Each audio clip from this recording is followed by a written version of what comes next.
Included in the study of industrial microbiology is going to be biological contamination of water. Biological contamination of water is something that can certainly happen, and this can cause significant human diseases. The table that we see right here just shows us some of the select waterborne agents and the different diseases that they can cause. Cholera is one that we tend to hear a bit about. Poliomyelitis is listed here. We can have fish poisoning, a number of different waterborne diseases that can be caused if we have contamination of the water supply. So if we talk a little bit about water treatment, the term potable water refers to water that's considered safe for drinking. This does not mean that it's sterile water. There's certainly still going to be some microbes present, but these are microbes that are at low enough levels and they're relatively harmless when we do drink that potable water. The way that this is going to be produced is typically with a 4-step process. So this will be water treatment. The water is going to be first sedimented. The sedimentation process is going to remove a lot of larger particles from the water. And then we're going to have a process called flocculation, and flocculation is going to help to remove additional large particles and particulate matter from the water. Once that happens, we're going to have a filtration process. So we will be filtering the water. We'll filter it through sand. There's also going to be some activated charcoal that's used. And then ultimately, the water is going to be disinfected. This disinfection may be done with chlorine. It may be done with ozone. UV light is another common way that the water can be disinfected. This is going to produce potable water. So that means water that can be consumed. It can be for drinking. It can be for cooking processes, brushing our teeth, a variety of different things.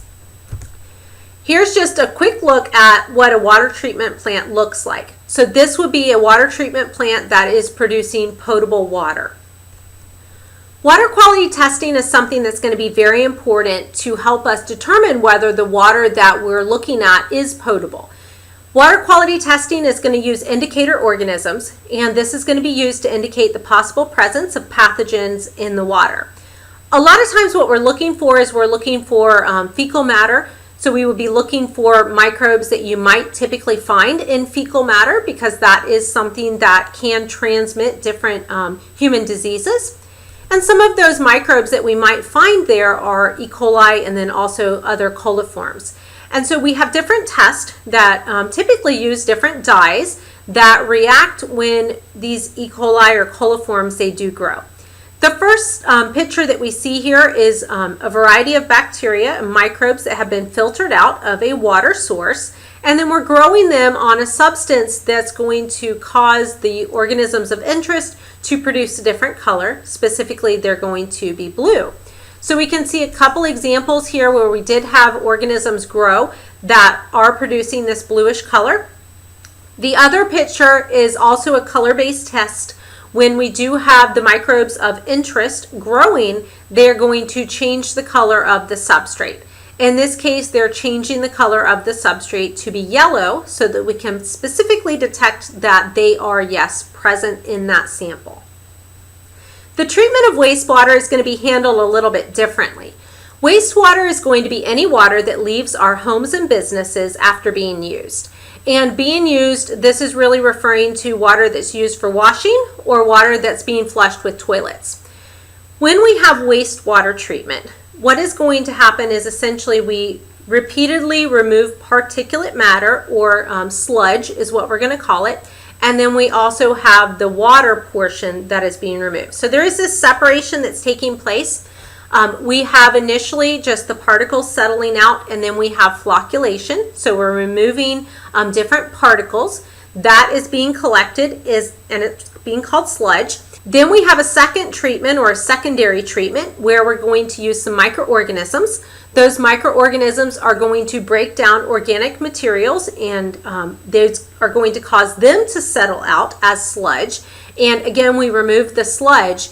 And then the liquid water that's left is going to be treated. And so it's going to be treated chemically, probably with chlorine, and then it's going to be released to the environment. The sludge that has been collected is going to be subject to digestion by anaerobic microbes.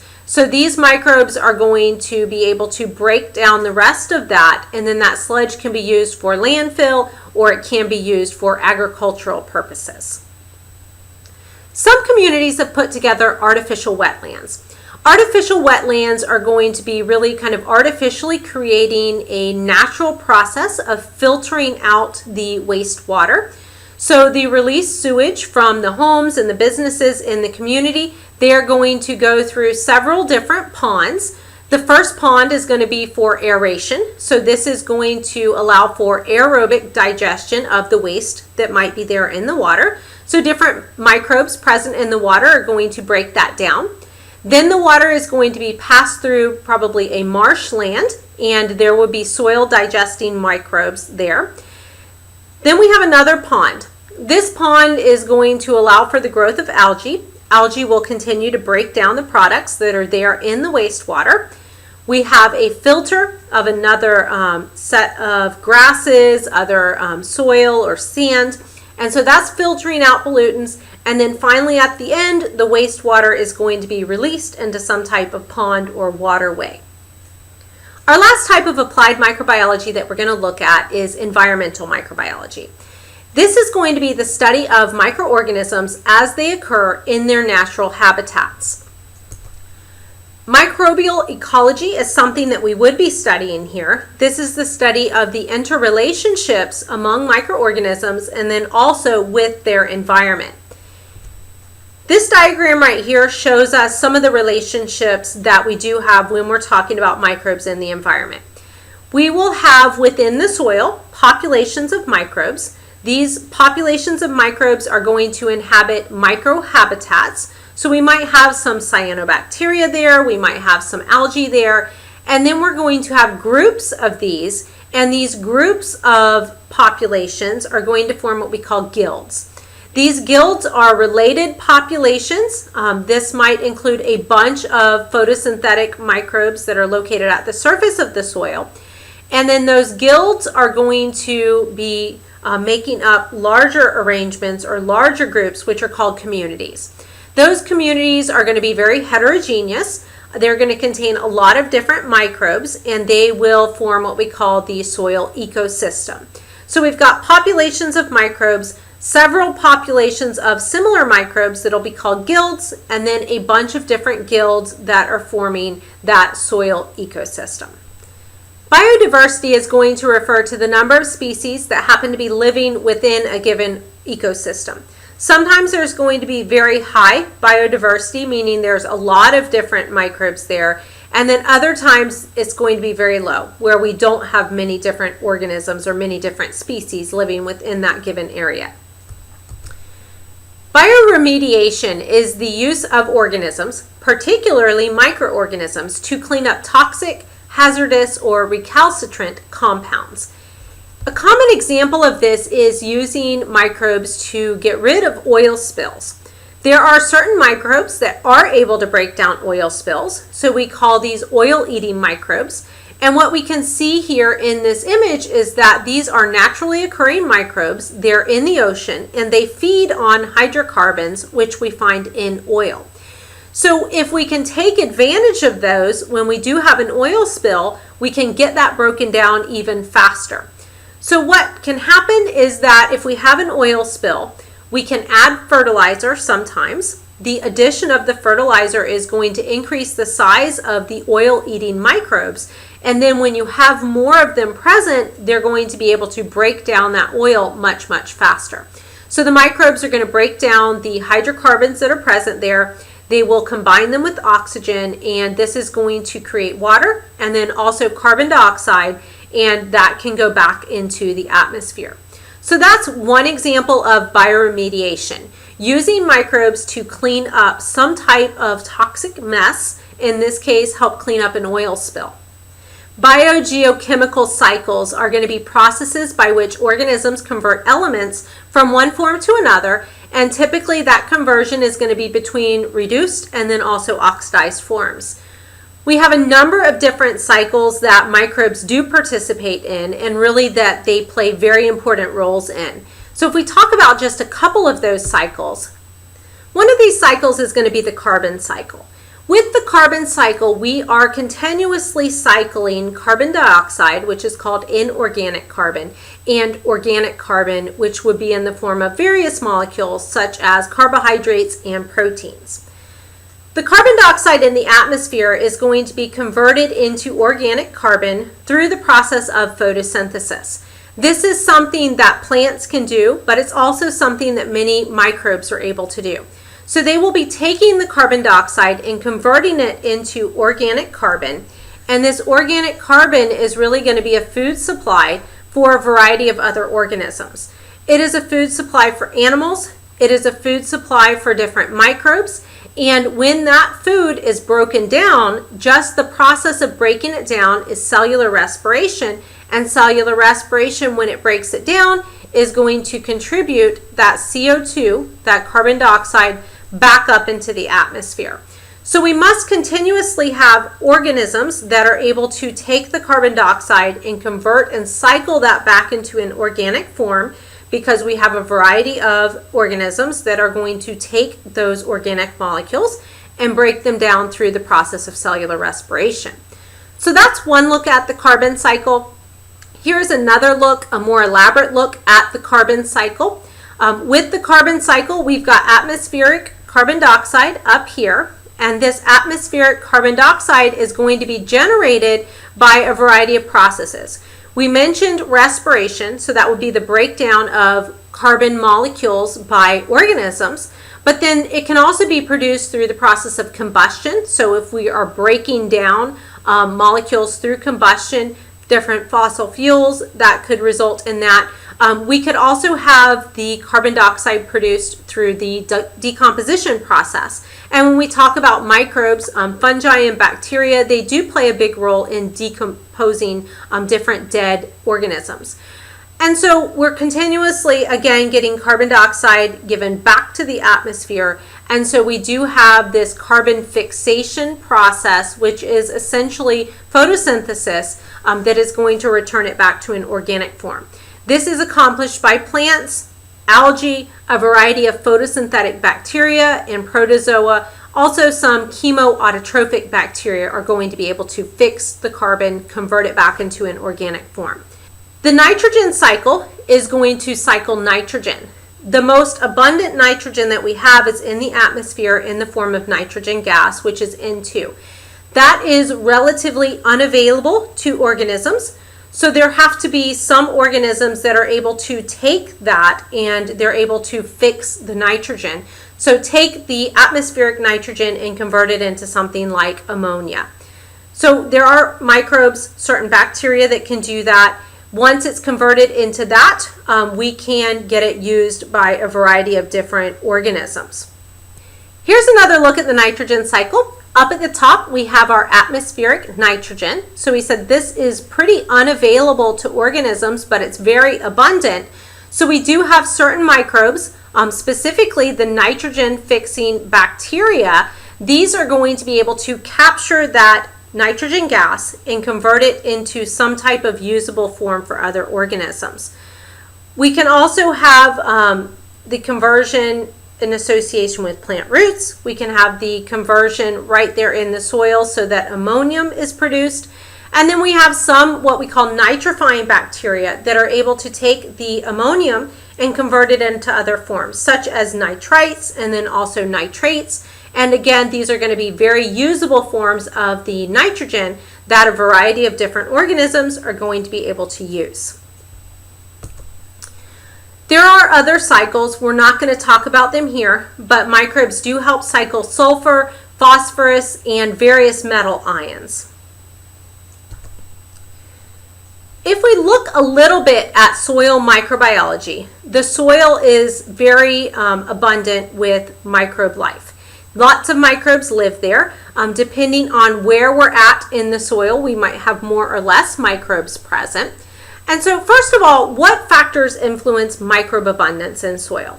Well, there's a number of things that go into this. First of all, moisture is very important. We've already talked about the fact that water availability is important for metabolism. So if we have water available, then that's going to be a good thing. It's going to encourage microbe growth. If there is oxygen present, that will be good for aerobic microbes. pH is important. Temperature is important. Relatively low temperatures are not going to encourage growth. Warmer temperatures are going to encourage growth. And then also nutrient availability is important. So if you look at this diagram right here, basically we have more microbes at the top of the surface than we have at the bottom. So as we move down in the soil, we're going to see fewer microbes. If we think about it, we're probably going to have less oxygen as we go down. The temperature is going to get cooler, and we're also going to have less nutrients available. And you can see that less nutrients being shown in this diagram right here, where we're seeing that we get less as we move down in the soil. We also have microbes in different bodies of water, and this is called aquatic microbiology. We have different types of water. We have fresh water and also marine water, and the type of microbes that you would find in one are not necessarily going to be the type of microbes that you would find in another. Now, what we're looking at on this slide right here is an example of a freshwater body, and then we also have a marine body. If we look at the freshwater, the microbes are distributed vertically based on oxygen availability, light intensity, and then also temperature.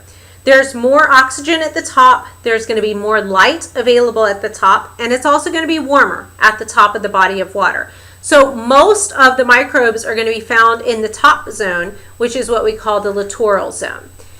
If we look at the marine body of water, and this is the Mariana Trench, which is very deep in the Pacific Ocean, we have essentially the same thing.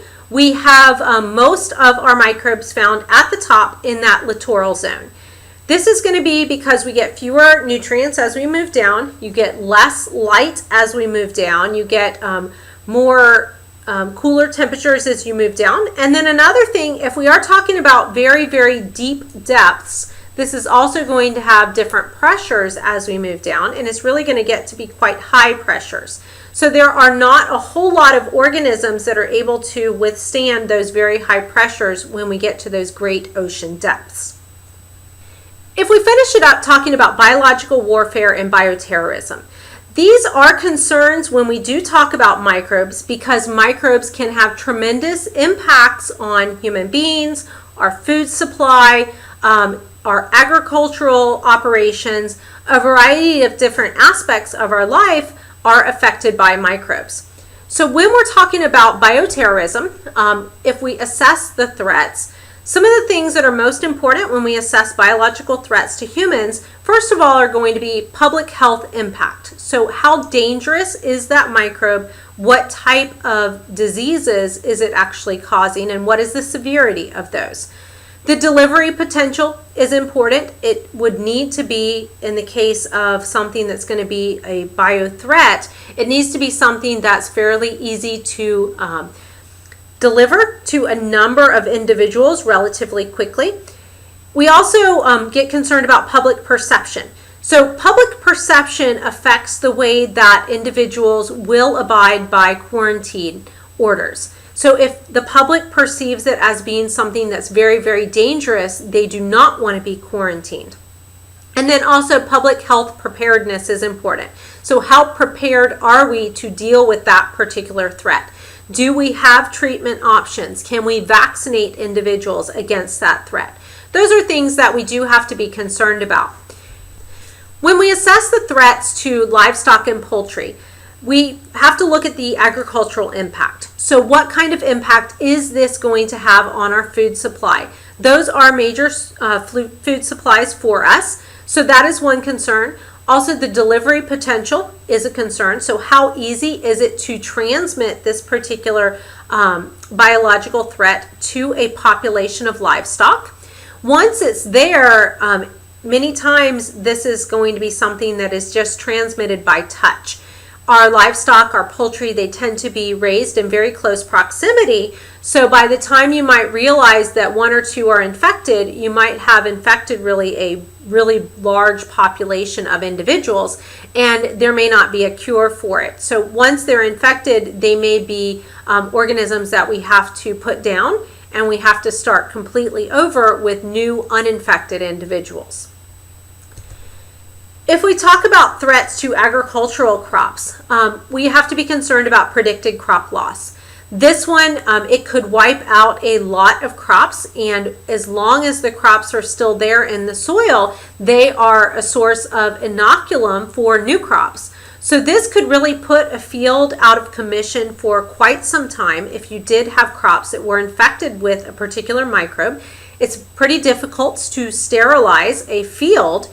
The delivery and the dissemination potential is something that certainly has to be considered. And then we also have to consider whether or not we're going to be able to actually contain that particular threat. So the containment potential is important. So here is a look at some of the bioterrorist threats to humans. We've got smallpox, anthrax, botulism. That's a number of them. You can see that we have them categorized as highest risk, moderate risk, and then also lowest risk down there at the bottom.